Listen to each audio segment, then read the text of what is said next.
शरद पवार यांच्या राष्ट्रवादी पक्षाच्या प्रदेशाध्यक्षपदी शशिकांत शिंदे यांची नियुक्ती करण्यात आली। ते मूळचे साताऱ्याचे आहेत।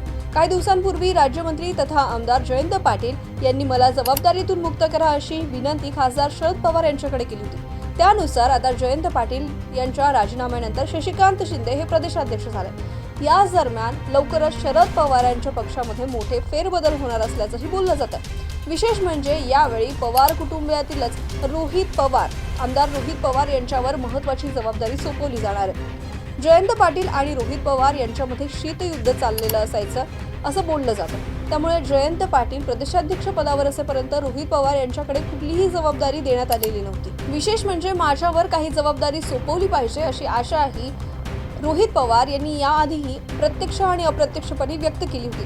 त्यानंतर आता लवकरच शरद पवार त्यांच्यावर मोठी जबाबदारी सोपवणार असल्याचं बोललं जात आहे। आता लवकरच पक्षाचे सचिव म्हणजे जनरल सेक्रेटरी म्हणून आमदार रोहित पवार यांच्यावर जबाबदारी सोपवली जाणार आहे। पक्षातील सर्व आघाड्यांचे प्रमुख म्हणून रोहित पवार यांच्याकडे जबाबदारी दिली जाण्याची देखील शक्यता आहे। तुम्हाला याविषयी काय वाटतं आम्हाला कमेंट करून नक्की कळवा आणि पाहत रहा MCN न्यूज।